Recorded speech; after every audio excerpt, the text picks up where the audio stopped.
प्यारे बच्चों, ये डायरेक्ट इनडायरेक्ट स्पीच का लास्ट टॉपिक है, लास्ट सेंटेंस है एक्सक्लेमेटरी सेंटेंसेस। एक्सक्लेमेटरी सेंटेंसेस वे होते हैं जिनमें अचानक हृदय की भावनाएं उजागर होती हैं। जैसे हमने कोई सीन देखा, अचानक हमने कहा व्हाट ए सीन, कैसा सीन है, अचानक वो हुआ। या कोई जीत गया, उसको शाबाशी दे रहे हो, ब्रेवो, आपने बहुत अच्छा काम किया। तो ये सारी चीज़ें किसमें होती हैं? एक्सक्लेमेटरी सेंटेंस में। एक्सक्लेमेटरी सेंटेंस में जो हृदय की तीव्र भावनाएं हैं उजागर होती है। जैसे आश्चर्य आपका है, प्रसन्नता है, अचानक कोई चीज़ देखी, बहुत खुश हो गए आप लोग। या दुख हुआ, कोई चीज़ देख ली, गंदा सीन देख लिया और एक्सीडेंट देख लिया तो दुख हुआ, तो वो चीज़ होती है शाबाशी। किसी को आपने गेम में जीतते हुए देखा तो उसको शाबाशी देने लगे। ये सारी चीज़ें किसमें होती है? एक्सक्लेमेटरी सेंटेंसेस में। जैसे हमने असर्टिव सेंटेंस बताया था, इंटरोगेटिव बताया था, ऑप्टेटिव बताया था और एक इंपेरेटिव सेंटेंस बताया था। ऐसे ही इसको भी उसके बनाने का तरीका सेम ही है लगभग। इसमें भी हम कंजक्शन का प्रयोग करते हैं और सैड के स्थान पर एक्सक्लेम विद लिख देते हैं। एक्सक्लेम विद के बाद जो सेंटेंस का भाव है, सोरो का भाव है तो सोरो लिख देंगे, खुशी का भाव है तो जॉय लिख देंगे, और किसी को बधाई देनी है, शाबाशी देनी है तो उसको एप्लॉज लिख देंगे, एक्सक्लेम विद एप्लॉज।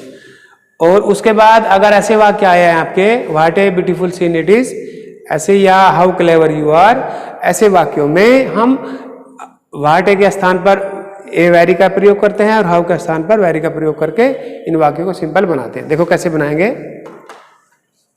जैसे पहला वाक्य हमारा, he said alas, he said alas I am ruin, उसने कहा, ठीक है, दुख के साथ। अलास का मतलब दुख को जो संकेत करता है उसको बोलते हैं alas. I am ruined, ruin मतलब मैं बर्बाद हो गया। उसने कहा कि मैं बर्बाद हो गया, तो कैसे लिखेंगे इसको? सी। अलास की जगह हम क्या कर लेंगे? ये किसका वो है? ये है सोरो, सोरो को दिखाता है, तो हम लिखेंगे सी। सैड के स्थान पर क्या लिखेंगे? एक्सक्लेम्ड विद सोरो। ठीक है, यहां तक हो गया। सी सैड अलास, यहां तक क्या हुआ? सी एक्सक्लेम विद सोरो। इसके बाद कंजक्शन लगाएंगे दैट। इसके बाद क्या वाक्य है आपका? I am ruined. तो आई क्या है? आई है फर्स्ट पर्सन प्रोनाउन, किससे बदलेगा? रिपोर्टिंग वर्ब के सब्जेक्ट से। तो हम यहां क्या लिख देंगे? सी। और एम की जगह क्या हो जाएगा? सी की जगह यहां पर आ जाएगा वाज। पास्ट में बनाएंगे, सी वाज र्यून्ड। ठीक है, तो ऐसे बनाएंगे, सी एक्सक्लेम विद सोरो दैट सी वाज र्यून्ड। उसके बाद देखते हैं दे सैड हुर्रा। हुर्रा किसको बताता है? हुर्रा बताता है खुशी को, जॉय को। ठीक है, तो कैसे बनाएंगे? सेम उसी की तरह सैड के स्थान पे लिखेंगे exclaim with, they exclaimed with. और कैसा भाव है सेंटेंस का? हुर्रा आया है तो खुशी का है, जॉय का है, दैट। यहां पे वी आया है फर्स्ट पर्सन प्रोनाउन, और फर्स्ट पर्सन प्रोनाउन किससे बदलता है? रिपोर्टिंग वर्ब के सब्जेक्ट के अनुसार। तो यहां पे कोई फर्स्ट पर्सन प्रोनाउन नहीं है, ना सब्जेक्ट में है ना ऑब्जेक्ट में है, इसलिए हम वी को किस में कन्वर्ट कर देंगे? दे में। दे परफेक्ट टेंस है, प्रेजेंट परफेक्ट, इसको पास्ट परफेक्ट में बदल देंगे। हैड, हैव की जगह क्या आ जाएगा? हैड।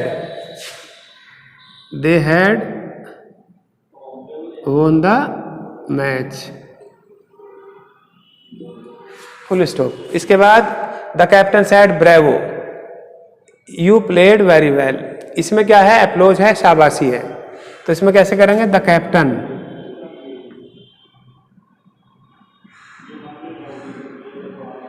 एक्सक्लेम्ड विद APPLAU, या हम इसको ऐसे भी लिख देते हैं एक्सक्लेम विद एप्लॉज, या सीधा लिख देते हैं applaud. The captain applauded, applauded that you. You किससे बदलता है? रिपोर्टिंग वर्ब के ऑब्जेक्ट से। ऑब्जेक्ट नहीं है, कैप्टन ने किसी जवान को ही कहा होगा कि आपने बहुत अच्छा खेला, तो यानी कि उसको बोला, तो ये किससे बदलेगा? रिपोर्टिंग वर्ब के ऑब्जेक्ट से। ऑब्जेक्ट मतलब किसी जवान को बोला यानी कि ही को बोला, तो क्या लिखेंगे यहाँ? ही। ये कौन सा टेंस है? You played very well. ये है पास्ट इंडेफिनिट। किस में बदलेगा? पास्ट परफेक्ट में। You had played very well. तो ये आपके हैं एक्सक्लेमेटरी वाक्य। अब देखो ये कैसे है? He said what a beautiful scene it is. तो कैसे बनाएंगे? ही सैड को किस में बदलेंगे? एक्सक्लेम्ड में। ही एक्सक्लेम्ड विद सरप्राइज या वंडर। इसके बाद that it is. It is को क्या कर देंगे? इट वाज ए। वाटे को क्या लिखेंगे? वाटे को लिखते हैं हम, वाटे के स्थान पे लिखते हैं ए वेरी। तो कैसे बनाएंगे? That it was a very beautiful scene. It was a very beautiful scene, ऐसे बन गया, फुल स्टॉप। आगे देखो, he said how clever you are. आप कितने चतुर हैं। तो ये बड़े सरप्राइज हो गए, कहा उसने आप कितने चतुर हैं। तो कैसे बनाएंगे इसको? He exclaimed with surprise that. You है, यू किसके लिए आता है? रिपोर्टिंग वर्ब के ऑब्जेक्ट के अनुसार। उसने उसे कहा, ठीक है। तो क्या लिखेंगे? He exclaim with surprise that he. इसकी जगह क्या आ जाएगा? Was very clever. अगर हम इसको ये कहें ही सैड टू मी, अगर यहाँ मी होता तो यू किससे बदलता? मी से बदलता, हम यहाँ पे आई कर लेते, ठीक है। हमें यहाँ क्या किया? ही एक्सक्लेम विद सोरो that he was very clever. हमने इसको क्या कहा? कि उसने उसको कहा। अगर उसने मुझको कहा ऐसा बोलते तो इसमें क्या करते? ही आई कर लेते इसकी जगह। तो ये थोड़ी थोड़ी कॉमन सेंस की बात है, इसको ऐसे बनाना चाहिए। ये आपके हो गए एक्सक्लेमेटरी सेंटेंस। अब आपके डायरेक्ट इनडायरेक्ट खत्म हो गए, इसकी प्रैक्टिस कराएंगे अभी आपको। कुछ स्पेशल रूल हैं वो भी आपको बताया जाएगा इसके नेक्स्ट लेक्चर में। और उसके बाद आपका ये जो डायरेक्ट इनडायरेक्ट है स्पीच है सारे फिनिश हो जाएंगे। इसके बाद जो भी आपकी डाउट होगी वो आप मेरे पास लेके आएंगे, वो डाउट आपकी क्लियर की जाएगी। अभी मैं आपको कुछ स्पेशल रूल लिखवाऊंगा, उनको आप पढ़ लेना और उनके हिसाब से कुछ वाक्य में थोड़ा बहुत चेंजेज आता है, उसी हिसाब से उसको कर लेना। देखो प्यारे बच्चों, अब हम कुछ स्पेशल रूल के बारे में बात करेंगे। कुछ स्पेशल नियम होते हैं जिसमें थोड़ा कुछ चेंज आता है। वाक्य सेम, नियम सेम ही रहते हैं, लेकिन थोड़ा बहुत कुछ कहीं चेंज आता है, उसमें आप डर जाते हो। नियम सेम है, थोड़ा बहुत किसी वाक्य में कुछ चीज़ है तो उसको बताने के लिए मैंने लिखा है। इसमें रूल नंबर 1 मैंने लिखा है, अगर रिपोर्टिंग वर्ब, आरवी का मतलब है रिपोर्टिंग वर्ब, यानी कि पहले वाला वाक्य है, इन्वर्टेड कॉमा से दूसरे वाला वाक्य कह सकते हैं। अगर रिपोर्टिंग वर्ब में कोई ऑब्जेक्ट नहीं है, ठीक है, और रिपोर्ट स्पीच वोकेटिव केस में है, यानी कि उसमें संबोधन का कोई शब्द आया हुआ है, तो उन शब्दों में को हम रिपोर्टिंग वर्ब का ऑब्जेक्ट मान लेते हैं। अब इस एग्जाम्पल से समझ में आएगा। एग्जाम्पल क्या है? He said my friend.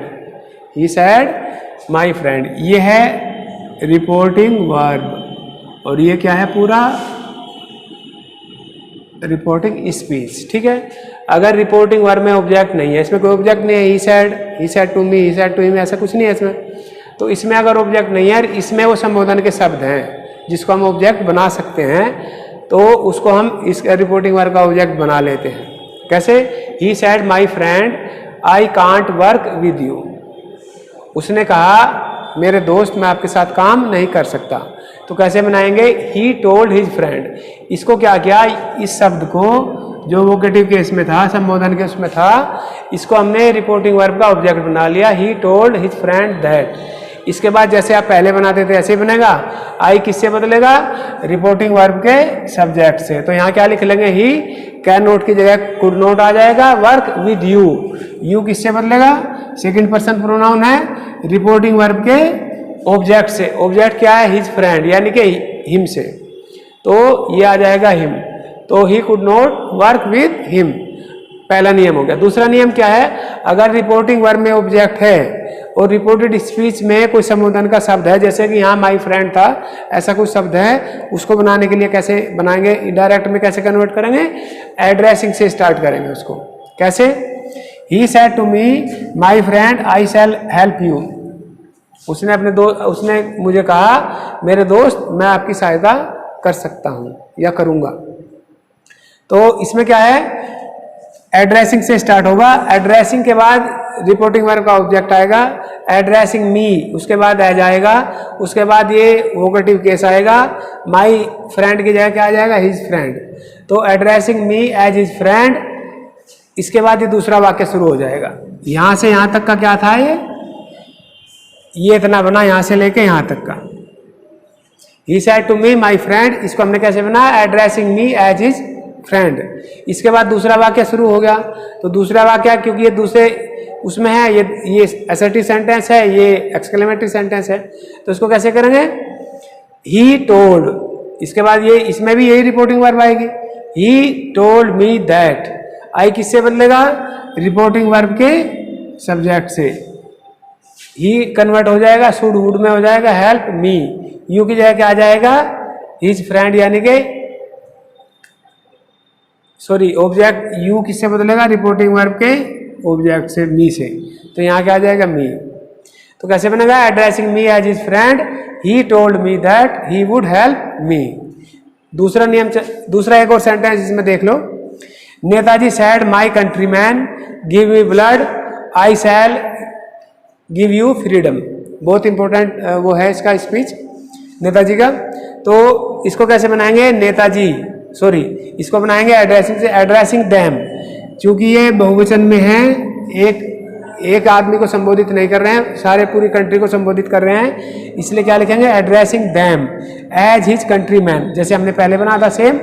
Addressing them आ गया क्योंकि यहाँ पे एक आदमी था माई फ्रेंड, इसलिए यहाँ मी आया था, यहाँ पे आया देम एज हिज कंट्रीमैन।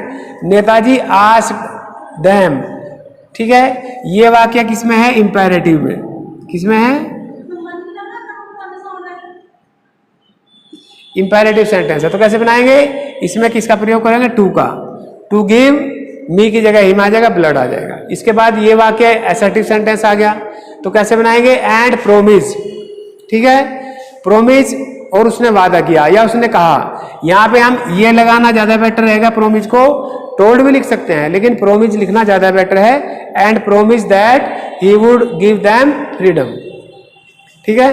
तो ये दो सेंटेंस हो गए आपके वोकेटिव केस वाले, जिसमें रिपोर्टिंग वर्ब में ऑब्जेक्ट होता है, ठीक है, और वोकेटिव केस में रिपोर्टेड स्पीच, वोकेटिव केस में उसमें भी कोई वर्ड होता है। नेक्स्ट रूल देखो, यदि रिपोर्टिंग स्पीच में well, very well, I see, you see आदि शब्दों का प्रयोग होता है, तो इनको हम वाक्य से जब इनडायरेक्ट में कन्वर्ट करते हैं हटा देते हैं। कैसे? Ram sad very well Shyam I shall do your work. Ram ने कहा well Shyam I shall do your work, मैं आपका कार्य कर दूंगा। तो कैसे बनाएंगे? राम टोल्ड श्याम, ठीक है, इसको हटा दिया और ये श्याम है, इसको इसका ऑब्जेक्ट बना लिया। श्याम को ही तो कहा ना उसने। तो राम टोल्ड श्याम दैट, आई बदल जाएगा रिपोर्टिंग वर्ब के सब्जेक्ट से। ही ब्रैकेट में राम लिखा है मैंने, अभी बताऊंगा क्यों लिखा है। शैल वुड में बदल जाएगा, डू योर बदल जाएगा हिज, और वर्क वर्क आ गया।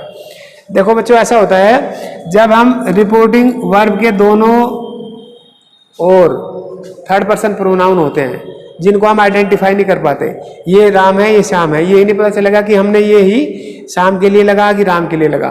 तो ऐसे वाक्यों में हम ब्रैकेट में उसको उस नाउन का नाम भी लिख देते हैं। जैसे यहाँ ही किसके लिए आया है? राम के लिए। यहाँ पे हिज किसके लिए आया? श्याम के लिए। तो हमने इसको लिख दिया। तो Ram told Shyam that he would do his work. तो ये आज यहीं पे है, कल आपको और 2-4 नियम लिखवाऊंगा, और उसके बाद ये पूरा आपका टॉपिक हो जाएगा खत्म।